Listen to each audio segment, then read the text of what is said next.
Dani Olmo and Pau Víctor have been finally registered by Barcelona. Glory be to God. For at least for 3 months. Yeah. Barcelona took them to that the Super Cup in Saudi Arabia. Yeah, with hope the that semi-final. Because they were expecting the ruling to go in their favor. Yeah.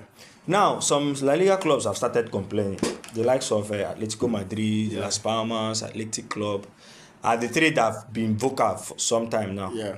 They are criticizing the decision of the court, the Sports Council, to wade into this matter, allowing Barcelona to register Pau Víctor and Dani Olmo, despite Barcelona not meeting up on time to register those players. Yeah.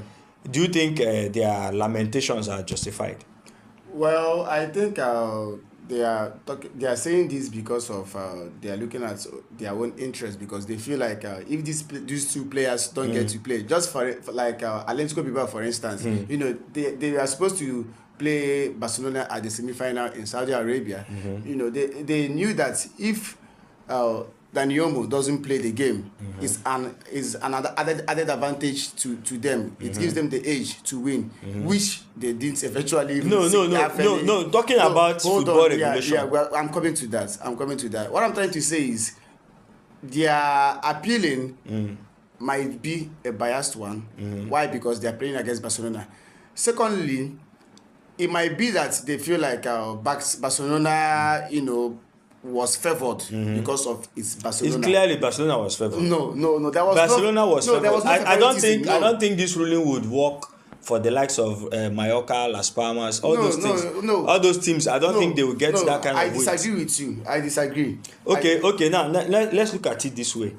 The profit and sustainability regulations in Spain and the FFP. Yeah. Now it shows that or it depicts that a club would have a certain amount of money involved. In fact, you have to be financially stable to be able to register the players that you are going to use in a season. Yeah. That means for FFP rules, you are going to make a certain amount of money that is going to be enough for you for that season. Yeah. You understand? So now, in that case now, Barcelona did not have the funds to register Dani Olmo and Pau Víctor at the time. And at the time when Christian Eriksen got injured and Araujo, right? Yeah. Now, in La Liga rules, you can use 80% of those people. Yes, of their wages. Yeah. If they are injured for over 4 months, right? Yeah. Now, in that case, they use those money. Yeah.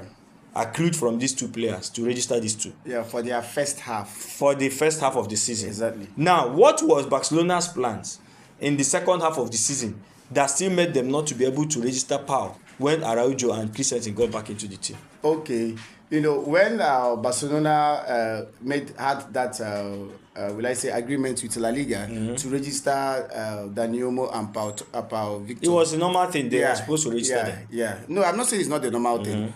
You asked me a question. So they registered both of them for the first half with the wages from these two players that were injured. Okay. So their hopes, was that Barcelona at the time was in talk with Nike. They were expecting to sign an agreement, an endorsement with Nike for productions. I think they finally did. Exactly. So you asked me what was their plan. So they had plans of using the money from the signings of Nike. I think it's supposed to be about 1.7 billion euros. That's a lot of money. That can cover all the expenses that have to do with signings and even buy more players. It's called future money. Yeah, you don't use your future money in your present. According to the PSR and FFP, financial rules and something. You have to show that you are healthy. Exactly, and you spend according to what you earn per season. Endorsement is part of what you earn. You understand? I know, so, but you are talking about the Nike deal. It's a future deal. It's for 14 years. Yes, and I believe maybe it might start from next season or thereabout. Because currently that deal has been signed, but it's going to run for 14 years. Yeah, so they've made the agreements. This the payments of the 1.7 billion euros. These payments normally will come in installments. So the first installment might be enough to register them for the second half of the season. So that might be what their plan was. But because of they were not able to meet up, with the La Liga timeline, so that was why they had to, go to court and appeal, which I don't see anything bad in it. No, they everything bad is here. Everything wrong is here. So how is it everything? Everything wrong is because if you fail to register a player within a specified time given to you, yes, you reach the lose of you stand the risk of losing that player. Yeah. Now, in the case of David De Gea, Yeah. everything was done perfectly well for Yeah. David De Gea to join Madrid in 2015.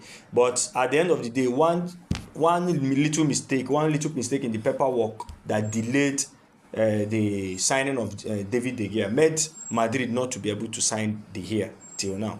Now, there was no fuse about it. Nobody complained. Nobody went to court. It went out like that. Some other instances are there too. Yeah. Now, when you fail to meet up by the time given, it's not about getting financially okay now to register this player. We are talking about the time. Deadline. Yeah. Now the deadline is over. Yeah. Barcelona sold their VIP boxes as one of their ways of getting money, right? To register. Good. There is even speculation that they may even sell. I don't know if you've heard of that one. They are going to sell Messi's locker room in Barcelona. Okay. They want to auction it. Yeah. You understand? And I think they should do that because that's the person that even put them in this problem in the first place. They should sell his locker room if he's going to give them the money.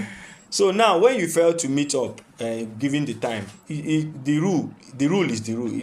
They do not see you and make it. Yeah. I believe this rule was made so that the smaller clubs would adjust and stop spending money that they don't have. If you want money, you sell your players, you find other ways of making money or cut down costs. And then that is how to generate this money. Barcelona failed this on 2 players, and they are setting a precedent that other teams may leverage on. Yeah, tomorrow now, if you ban somebody, you go to CSD. What about Barcelona? What about Barcelona? Yes, now. But first, let's ask ourselves these questions. How can you watch a game, watch Barcelona for up to how many matches, and you don't get to watch Dani Olmo? You are not bringing sentiment. No, this is not about sentiment. Barcelona is a competitive team. Yeah. The money they have made, they have mismanaged it over time. So it is for them to cool down, as in go back to their drawing board and arrange themselves. They don't need to do some of these things that will make the league body look as if they are antagonizing them. I think the rule was made by the Spanish FA, and everybody is involved. So I don't see any situation why they should be given any form of favoritism. Yes. Yeah. I think there were, will I say, criterias that the court used to grant them this according to the ruling, they said it's a precautionary which means measure like that they give Barcelona, and therefore they are going to register those players for just 3 months. Temporarily. Which means the court did not even go agree to Barcelona's appeal or something. They just gave them a temporary registration. They shouldn't have even given them a prior registration to when they give their verdict, prior to when they give their feedback. Exactly. Okay, let me ask you one question. Okay. When is the league ending? The league ends when? The league should be ending around June. May, June. Yes, May ending towards that time. Okay. When you give somebody 3 months and the player plays up to March, you have utilized. You have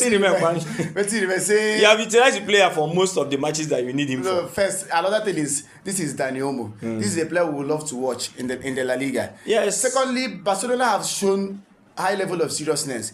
It's not only the appeal they made on Tuesday. They've been appealing, and La Liga have been turning down their appeals. They kept on appealing. Even when they went for the game in Saudi Arabia, they had to go with these 2 players. They sat on the bench or they watched the game. The backup Barcelona have been showing high level of seriousness. They have been going to court, and they have provided the money. What they just need is just grace.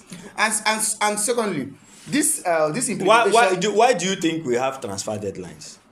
If you don't have a deadline for something, you understand? Yeah. Everything will be in chaos. When they say do this thing from now till now, for Christ's sake, you had from August till the end of December to sign these players. You should have made provisions. You were leveraging on, you didn't even have the provisions to sign them. You now leveraged on the ones that were injured for over 4 months, right? For Now, what did you do that time to get these players to be registered? You did not do much. You did not get the funds needed, and then finally, when you got the funds, it was over time. I think you should cut Barcelona some slacks. For Christ's sake, these guys had to sell their VIP box to even register these players. No, I'm holding on. They had to sell their VIP box to register these players. I think you have to cut them